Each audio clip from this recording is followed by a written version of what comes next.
Bonjour les graphes, on se retrouve pour la deuxième vidéo donc consacrée aux actions. Si je vous rappelle, cette vidéo est découpée en deux parties. La première partie macro, vue hélicoptère, donc n'hésitez pas à regarder cette première partie. Et la deuxième partie, un peu plus donc sur les actions en analyse régulière. Donc on va regarder un petit peu ce qu'on a l'habitude de voir. Je verrai plus tard en fin de vidéo, n'hésitez pas à rester jusqu'à la fin. Globalement, je pense que je rajouterai quelques valeurs que j'ai pas mises dans la liste de gauche ici. Air Liquide, donc on a la petite conso qui se met en place, rien de bien grave, hein, c'est ce niveau-là des 133, 135 là qu'il faudra conserver à peu près dans cette zone-là. Et donc on commence à construire. Bon, il faut bien à un moment donné. Globalement, rien de bien méchant, il faut laisser un petit peu vivre. Schneider Electric, on me l'a demandé également, je vais la regarder juste rapidement. Pour moi, c'est la même chose que sur Air Liquide. On est également dans de la conso, mais pour l'instant, voilà, il faut proratiser un petit peu ce qu'on a construit jusqu'à présent, et on voit la zone des 132, 133 euros, je dirais, c'est la zone de support qui est importante pour continuer de construire le schmilblick. Alibaba, donc on continue pas mal sur les valeurs chinoises, mais bon, on stoppe un petit peu le coup, mais comme je vous avais dit dans les précédentes vidéos, c'est pas impossible qu'on aille chercher les 97. Après, je pars du principe voilà, que ça sera bien de consolider un petit peu, mais globalement, à moyen terme, on va faire une construction qui va être très intéressante pour continuer de jouer le retournement. En tout cas, on a rassuré les investisseurs, donc les flux reviennent. Amundi, on en avait parlé la semaine dernière, il me semble, on casse un petit peu par le haut, on consolide, il faudra casser cette résistance horizontale et puis il y aura les 56. Si on les casse, on ira chercher la zone des 58 à 59. Globalement, je resterai positif au-dessus des 52. Si ça casse les 52, on commence un petit peu la conso et la phase de construction. Apple, ça sera le nerf de la guerre pour le Nasdaq, puisque comme vous le voyez, ça fait trop rien. On reste dans cette espèce de figure un petit peu de congestion, mais qui est assez large. Et pour l'instant, on navigue plutôt sur le bas. Donc il y a cette zone de gap pour l'instant qu'on n'a toujours pas refermée. Mais pour autant, même si on arrive à rebondir, vous voyez, on n'arrive pas non plus à insuffler une vraie force de frappe qui ferait, je dirais, surperformer les valeurs technologiques et notamment le Nasdaq. Ça serait au minimum revenir au-dessus de la zone des 150-155 $, pour Apple, et pour l'instant on n'y arrive pas. Et le fait de rester en dessous des 147-149, pour moi, est un signal qu'il faut rester globalement prudent sur la suite et ne pas sous-estimer que après ce petit rebond-là, si jamais on commence à graviter vers le bas et qu'on commence à sortir par le bas ici, les pondérations des grosses caps sur les indices vont avoir un gros impact, et ne pas omettre qu'en rentrant en récession également, quelque chose que je n'ai pas dit dans la première vidéo, mais bon, globalement vous avez dû m'entendre le dire déjà depuis un moment, c'est globalement que avec la récession, tout l'argent rentre en compétition, et donc également, à un moment donné, on va se serrer la ceinture, et on va aller puiser également de l'argent sur son portefeuille. Donc globalement, essayer de sortir et de vendre des trackers pour récupérer des liquidités. Or, ces trackers-là sont surpondérés et gavés dans une poignée de quelques valeurs qui font les indices. Et donc du coup, si on commence à avoir des flux négatifs sur les grosses caps, c'est là où ça peut commencer à faire un petit peu plus mal. Donc on a commencé pas mal cette année à taper sur les généraux. Hein. Les généraux, ce sont en gros les grosses capitalisations, les grosses pondérations des indices. Si on confirme ça en 2023, là on casserait un petit peu plus la magie, et ce qui nous a permis de surperformer sur des stratégies passives pendant toutes ces années. Là, ça prendrait, ou tout du moins pendant quelques temps, ça prendrait un petit coup derrière les oreilles. Donc ça, globalement, Apple, même si on n'est pas intéressé pour y investir dessus, c'est à regarder comme un indicateur très important pour le sentiment de marché de la suite. ArcelorMittal continue très bien se tenir. Donc ça, c'est là aussi où on voit pas mal de force sur pas mal de valeurs cycliques, ce qui aide par exemple le CAC 40 à surperformer le reste. Donc là, on continue à bien tenir, mais il manque l'étape d'après, c'est l'étape break, pour essayer de pousser vers la petite fermeture de ce gap ici des 27, et plus si affinité. Donc là, pour l'instant, vous le voyez, hein, depuis un mois, globalement, c'est on zigzag dans un périmètre assez restreint, finalement. Et ce qui sera important donc, en gros 25 € en support, 26,50 €, on va arrondir en résistance, et il faut casser l'une des deux bornes pour avoir la suite. ASM International également, ça se regarde de près, et ce qui va être important, c'est le fait que, voilà, alors ça rame. Donc ce qui va nous intéresser sur ASM, c'est la capacité là de casser les 280. Si on casse les 280, ça serait assez positif là pour tenter de relancer le public. Donc on va rester positif au-dessus des 260 €, ça se regarde parce que c'est assez important, hein. Si on a des valeurs comme ça, technologiques, qui commencent à recasser, alors elles sont loin d'être toutes aussi belles et propres que ASM, hein. C'est certainement lié évidemment à son moat, mais ça va se regarder de près quand même si on arrive à breaker et globalement continuer de se privilégier. Au niveau d'Atos, c'est le contraire, on a plutôt de la faiblesse. Alors, c'est un petit peu de la faiblesse construction. On peut certainement penser également qu'on a beaucoup de gérants qui sont en train de la virer dans leur toilettage de portefeuille. Peut-être ça sera intéressant de voir si en janvier ils y reviennent. En tout cas, pour l'instant, on est en train de naviguer sur cette oblique descendante ici, dans ce biseau. Évidemment, avant de redevenir positif sur la valeur, il faudra le casser par le haut. Donc c'est ça qu'on est en train de regarder. Pour l'instant, on joue un petit peu avec le support. Karma en a sorti une augmentation de capital. Donc on a tout cassé. Globalement, on va se dire que quelques-uns quand même savaient un petit peu en avance de phase. Toujours est-il que tout est cassé. J'ai participé, j'ai accumulé. Il faut savoir que cette position, c'est plus que du trading pour moi, c'est voilà, j'aime le projet, j'aimerais que le projet arrive au bout. Oui, éventuellement ça peut coûter, ça peut être une mauvaise position, tout ça. Mais voilà, j'avais décidé depuis déjà pas mal de temps, vous savez, je l'ai en portefeuille depuis un moment, de pas du tout la jouer en mode trading. Voilà, je considère ça comme un dossier intéressant, moyen terme, à ce stade-là. Et vous le voyez, j'ai une petite alerte ici parce que je me dis, si on revient dans cette zone-là, je mettrai peut-être une AQ supplémentaire, toujours dans une disposition moyen terme et pas du tout graphique à ce stade-là. CGG également, je laisse de côté à ce stade-là, cette oblique-là où j'ai essayé de jouer un petit peu avec l'oblique, c'était hier. Mais voilà, globalement, ça va pas vraiment m'intéresser. Ce qui va m'intéresser, voilà, c'est qu'on est en train de travailler une espèce de biseau descendant assez large, mais que pour l'instant, oula, ça s'est décalé. Pour l'instant, hop, voilà, j'aimerais tracer celui-là. Voilà, faire du biseau dans du biseau. CGG pourra potentiellement devenir une valeur à nouveau intéressante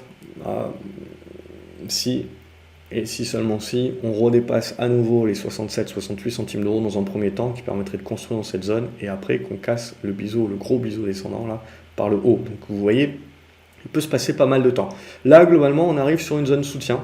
Donc après, pour des traders de rebonds techniques, etc., ça peut se jouer, mais avant de refaire du swing là-dessus, ça sera un petit peu compliqué. Clarnova, ça s'est remis dans des bonnes dispositions. Alors, on avait parlé ici, on avait une bonne zone support, on allait chercher jusqu'aux 3 €, on réintègre. Cette oblique-là, elle n'a pas lieu d'être.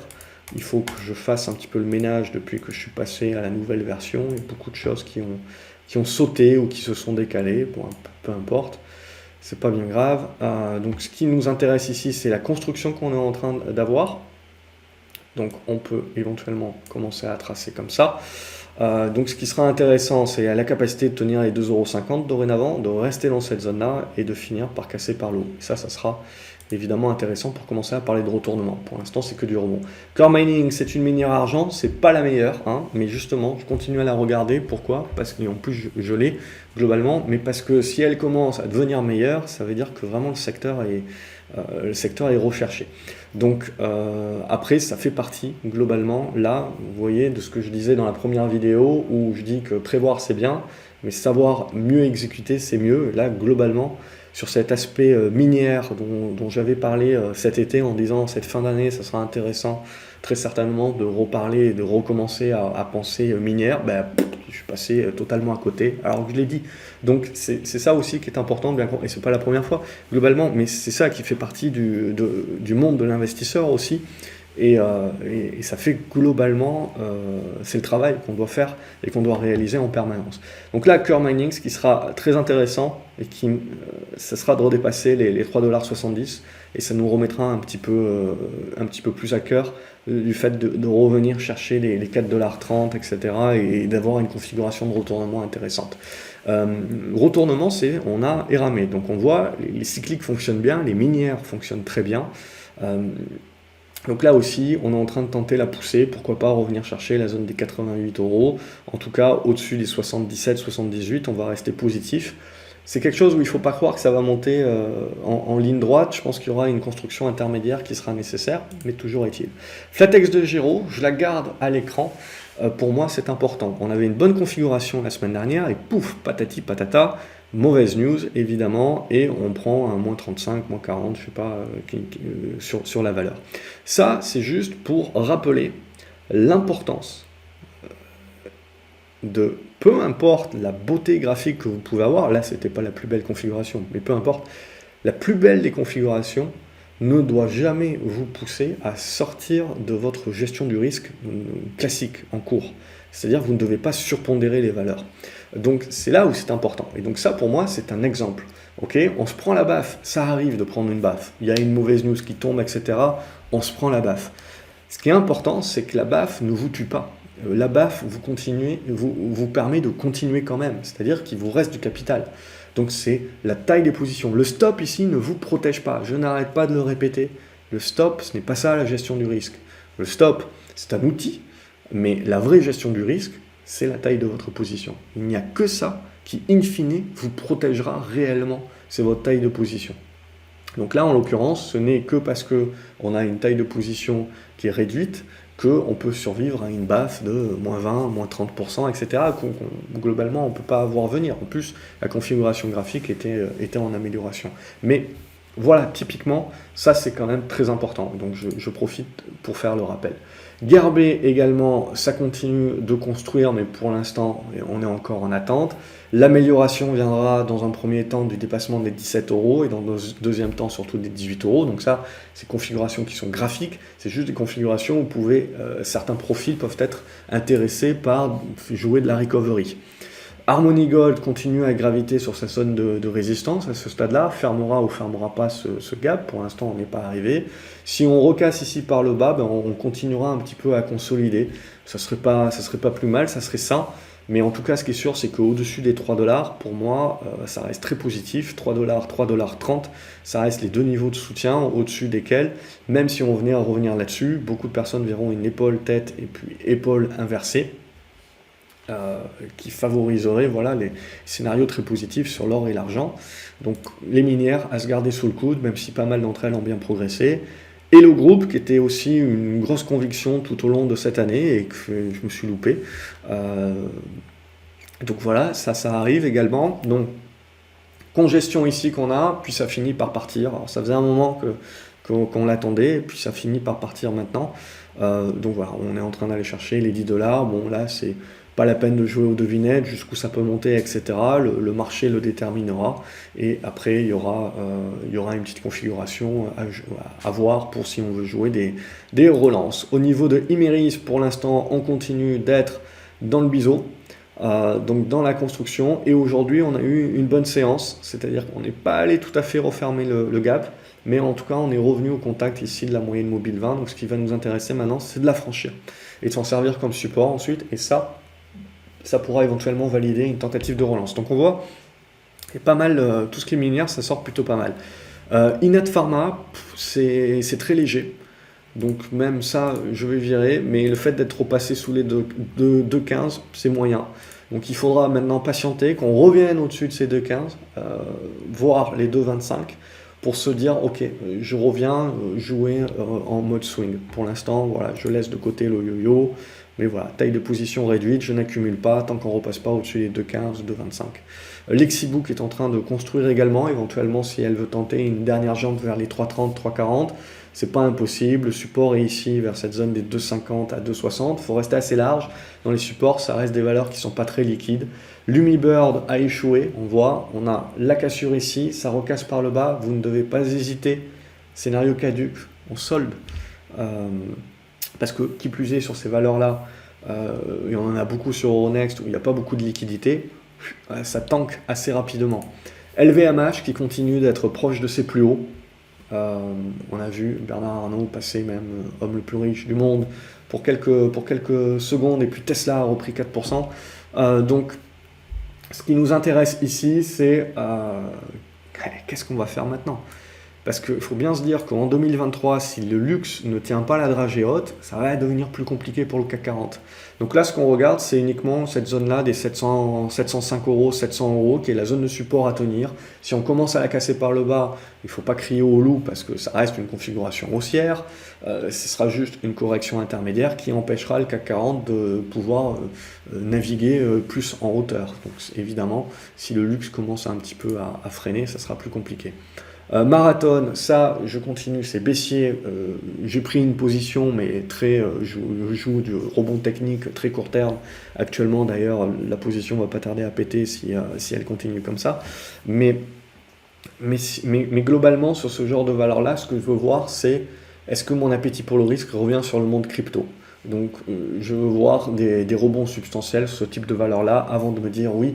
Il y a peut-être un petit peu de confiance et d'appétit pour le risque qui revient dans le monde crypto, et donc hop, là je rebascule. Pour l'instant, vous le voyez, rien. On est revenu sur les plus bas qu'on avait cet été, et pour l'instant, la réaction est très minime, donc c'est pas tip top. Donc on est encore en attente là-dessus.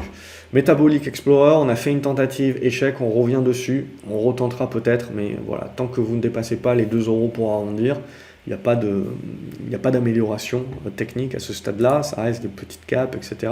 Nacon également, on a eu un très bon boost, on a le pullback qui se fait, potentiellement la relance vers ses plus hauts, il y a cette zone de gap aussi sur les 3,30.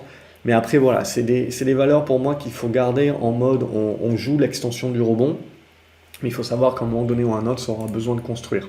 Nanobiotics également, on avait parlé de cette figure de fin de congestion qui est toujours là, toujours fin de congestion, mais toujours pas cassé, donc toujours pas de signal. Là, typiquement, c'est les valeurs où j'anticipe pas. C'est sur le break avec volume des 4 euros qu'à la limite, on pourra le tenter. Au niveau de NeoN, ça va construire également, gentiment. On est en train de congestionner dans cette zone-là. On patiente. Si on commence à casser les valeurs qui sont pas mal endettées, et on commence à casser les supports, il faut se dire que le marché prend peur sur la récession, mais du coup, prend peur sur les valeurs qui sont super endettées. Voilà. Novacid, sinon, est revenu au contact des 1 euro. C'était l'objectif, donc pour moi, prise de profit. Et après, maintenant, quid de la suite. Si on fait un petit peu de conso, si on break tout de suite, ça peut partir en spécu.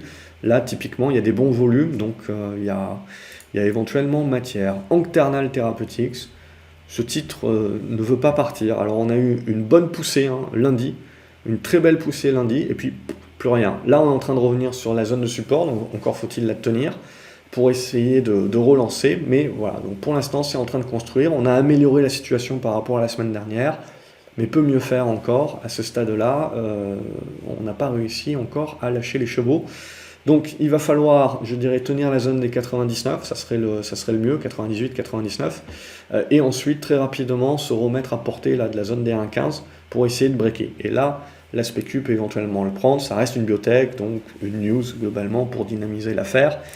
Mais là, on est revenu quasiment au point de départ. PayPal également, on est venu sur le support, on fait le rebond actuel, mais ça reste du rebond technique.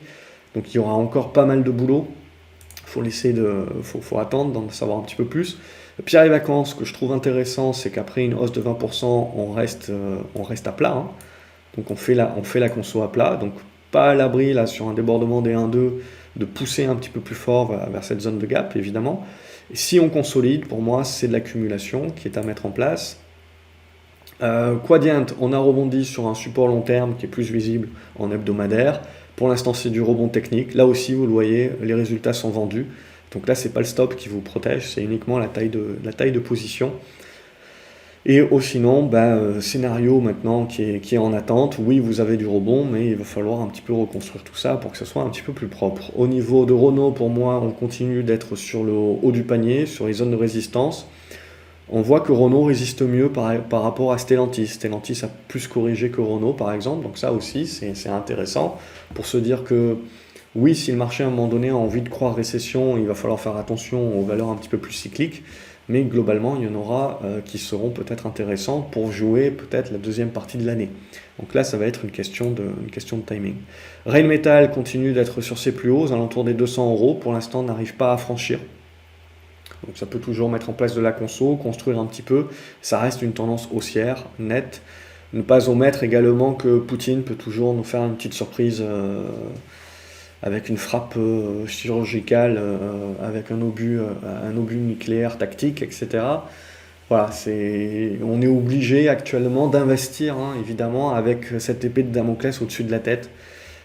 Ça fait partie du jeu, d'où les tailles de position également adaptées. Ruby, pour moi, ça continue de très bien construire. On va virer cette oblique. Mais là, moi, je trouve également que le fait d'avoir cette conso qui se fait à plat après ce run ici, c'est très positif. Donc peut-être attendre 2023 que les gérants refassent le petit tour des popotes et se remettent à pousser. Mais le débordement des 24-50 peut libérer un petit peu le schmilblick, ça peut être pas mal. Qui dit qui dit un petit peu fin de cycle, etc., dit retour sur les défensives. Donc on a eu Sanofi cette semaine qui a pas mal performé suite à une news, là qui a pas mal tout ravalé globalement, mais cette zone des 86 euros à construire. Donc on continue dans une espèce de ventre mou, mais ça continue voilà, d'être une valeur bien défensive actuellement. Sartorius, il faudra avoir la capacité de revenir au-dessus des 330-340 euros pour vraiment pouvoir déborder.